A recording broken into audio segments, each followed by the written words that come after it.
Son las 7:17 de la noche en Estrasburgo. Vamos nuevamente a Francia porque comienza la intervención de la dirigente opositora venezolana María Corina Machado ante la Comisión de Relaciones Exteriores del Parlamento Europeo. Escuchemos. En mis palabras, la situación de persecución, de represión, de tortura en Venezuela se ha intensificado.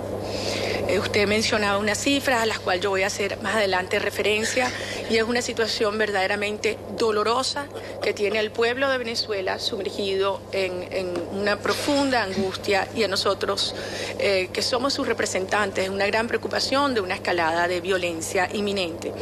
Y finalmente, y lo más importante, yo quisiera transmitirles y asegurarles hoy que los venezolanos de nuestra generación estamos comprometidos en luchar por una transición pacífica y en el marco de nuestra Constitución hasta restaurar la democracia, la vigencia de los derechos humanos y la Constitución en nuestro país.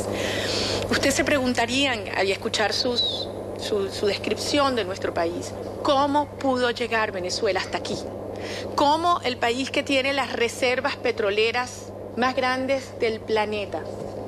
¿Cómo un país que hace 15 años tenía el precio de petróleo a $9 cuando llegó el actual gobierno y ha estado incluso por encima de 100 en los últimos años, puede estar sometida a esta situación de calamidades económicas? No es solamente, como usted bien decía, la inflación más alta del mundo. En alimentos se estima que ya llega a 68% anual. Ustedes saben lo que es una escasez del 30%. Significa que hay mujeres que pasan 6 y 8 horas al día haciendo colas para comprar leche, harina, pollos, medicinas. A las mujeres venezolanas enfrente de los mercados les marcan los brazos como si fuéramos animales, haciendo colas eternas. El sueldo mínimo, que es casi el sueldo único en la administración pública, con la última devaluación de hace unas semanas, de 700% la devaluación, llegó a $60 al mes. En bolívares, esos son 109 bolívares diarios, señor presidente. 109 bolívares diarios. Una lata de atún cuesta 120. ¿Cómo se puede alimentar así a una familia? Pero si le agregamos a eso la ruptura a la cohesión social, la violencia, el discurso permanente de separación y enfrentamiento de la sociedad por todos los motivos, ideológicos, raciales, culturales, generacionales, económicos, vemos que una sociedad sumergida en una violencia que es peor que un país en guerra. En Venezuela los indicadores de homicidios es de 79 asesinatos por cada 100.000 habitantes, el más alto del hemisferio, un país en guerra. Y uno se explica cómo ocurre esto. Y esto ha sido producto de años de desinstitucionalización, donde desde luego lo más doloroso y preocupante es la situación de la justicia. Porque en Venezuela no hay autonomía de poderes y en particular la justicia está absolutamente subordinada al poder ejecutivo. En Venezuela la impunidad en homicidios, reconocida por la propia Fiscal General de la República, es de 98%. 98%. Cada 20 minutos asesinan a un venezolano. ¿Saben a quiénes? Están matando a los más jóvenes y a los más pobres. Cada 20 minutos nos matan a uno de nuestros hijos. Y la impunidad es absoluta. La corrupción en Venezuela ha llegado a tal extremo que, según los indicadores de Transparencia Internacional, de 177 países evaluados, Venezuela está en el puesto 160.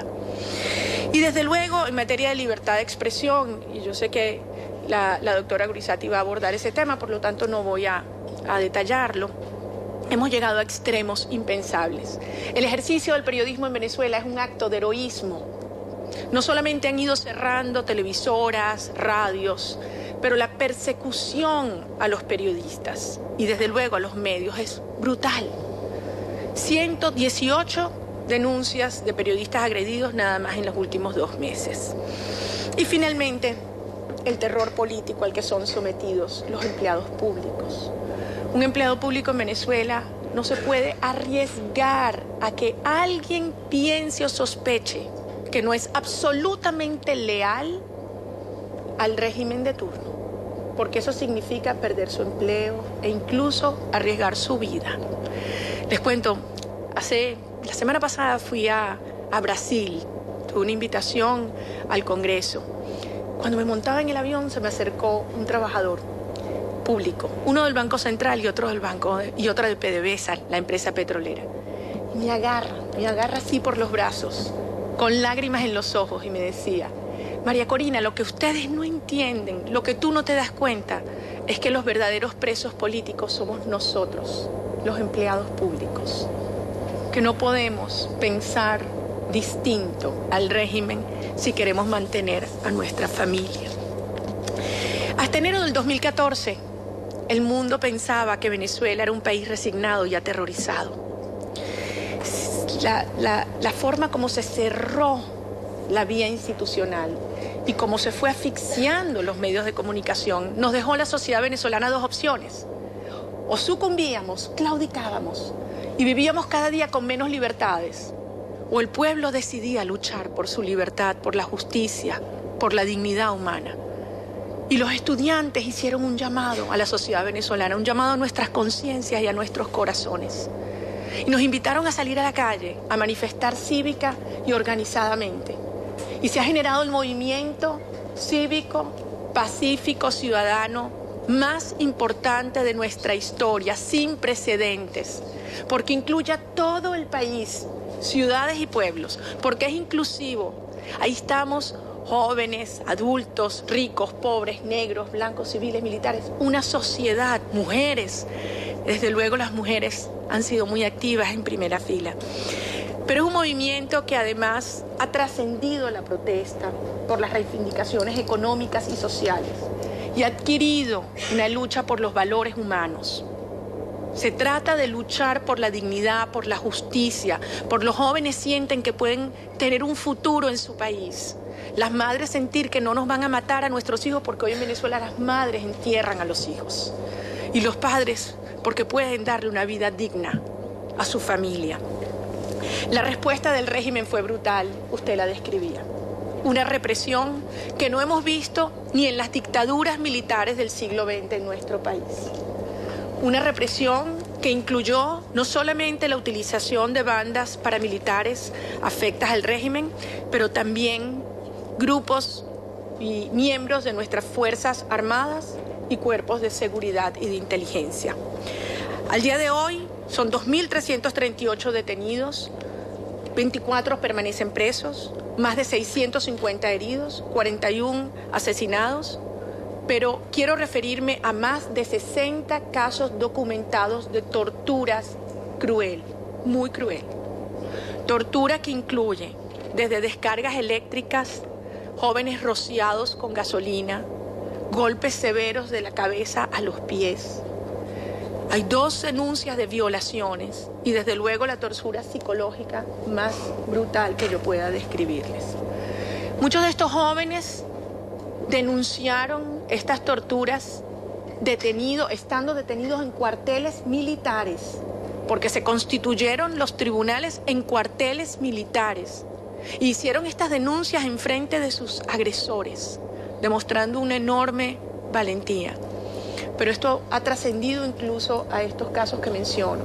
Hay allanamientos de viviendas, detención y desaparición forzosa. Y desde luego no puedo dejar de mencionar los presos políticos, el caso de Leopoldo López, aislado en un cuartel militar, y dos alcaldes legítimamente electos que por decisión de la Sala Constitucional, que inconstitucionalmente se convirtió en tribunal penal, destituyó a los alcaldes electos por haberse negado a reprimir la protesta en sus municipios. Fueron destituidos y el Consejo Nacional Electoral esta semana convocó para nuevas elecciones el 25 de mayo, violando, ultrajando la soberanía popular, lo cual también ha ocurrido en mi caso. Y voy a dedicarle solo 2 minutos para ilustrar lo que a mí me ha pasado. Yo soy diputada nacional, fui electa en el año 2010 con la votación más alta de ese momento, de esa elección a nivel nacional. He sido acusada de muchas cosas, de muchos delitos. Y desde luego el régimen estaba buscando una excusa para sacarme del Parlamento y, como dicen, me amenazan permanentemente para mandarme a prisión. Hace un mes, poco menos de un mes, fui invitada por el Consejo Permanente de la Organización de Estados Americanos a exponer la situación de violencia y de derechos y violación de derechos humanos en el seno de ese organismo. Como la mayoría de los países decidió extraer ese punto de la agenda, el gobierno de Panamá, utilizando un mecanismo que reiteradamente se ha utilizado en la OEA, me permitió el derecho de palabra desde su silla. A raíz de esto, el señor Diosdado Cabello, presidente de la Asamblea Nacional, decidió que yo dejaba de ser diputada y por la fuerza desconoció mi condición de representante venezolana ante el Parlamento Nacional. Sin derecho a defenderme, porque no he tenido la oportunidad de hablar ni en el Parlamento ni en el Tribunal Supremo de Justicia, como establece la Constitución venezolana. No solo me ha sido desconocidos mis credenciales, sino se me ha prohibido por vía de la fuerza el acceso al hemiciclo. La Constitución venezolana establece en el artículo 200 que un diputado tiene inmunidad parlamentaria, es decir, que antes de ser juzgado tiene derecho a un antejuicio de mérito ante la Sala Plena del Tribunal Supremo de Justicia. Y si la decisión es afirmativa, se vota a nivel del Parlamento si se allana o no la inmunidad parlamentaria de dicho diputado. El presidente de la Asamblea Nacional no tiene potestad constitucional para excluir, para sacar a la fuerza a un diputado del Parlamento. Y eso es lo que han hecho conmigo. Ahora me acusan de traición a la patria, un cargo que tiene, un delito que tiene 30 años de prisión. Mi familia es amenazada, mis compañeros son amenazados y yo estoy siendo perseguida día y noche por la policía política del país. Quiero decirles que en Venezuela hay un régimen implacable. Y yo quiero hacerles una pregunta. ¿Cómo se llama un régimen donde no hay autonomía de poderes? Donde no hay respeto al Estado de Derecho, donde se viola la Constitución, donde el Parlamento es manejado a su gusto por quien lo preside, que a su vez recibe órdenes del Ejecutivo, y a un parlamentario se le excluye por la fuerza.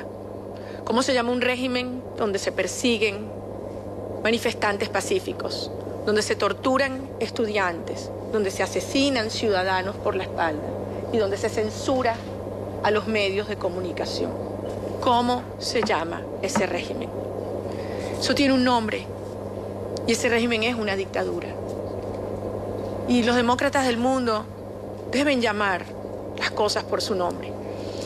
Pero solo quiero decirle, para terminar, que aunque en Venezuela el régimen es dictatorial, la democracia está más viva que nunca, porque la democracia está viva en el corazón y en las conciencias de cada uno de los ciudadanos, de los que estamos luchando en las calles, de los jóvenes que nos han dado un gran ejemplo y de aquellos que sí creemos en el diálogo, señor presidente, y sí creemos en una transición a la democracia pacífica y constitucional, una solución política al drama que vivimos, utilizando los mecanismos que nuestra Constitución nos ofrece.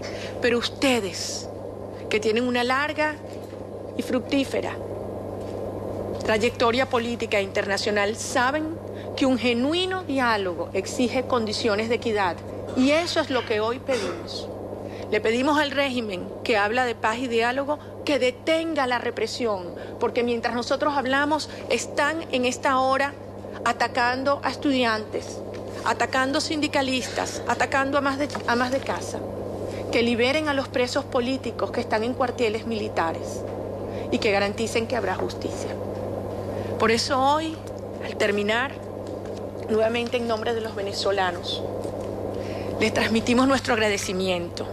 Estar aquí, para mí, es la evidencia de que no estamos solos.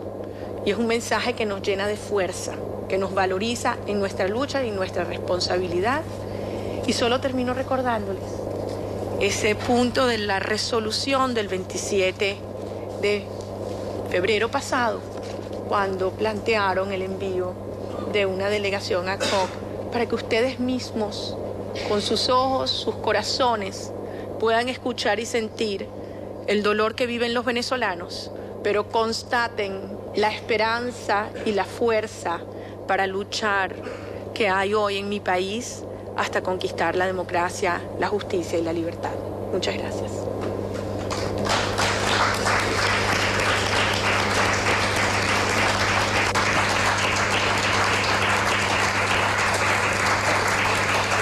Herzlichen Dank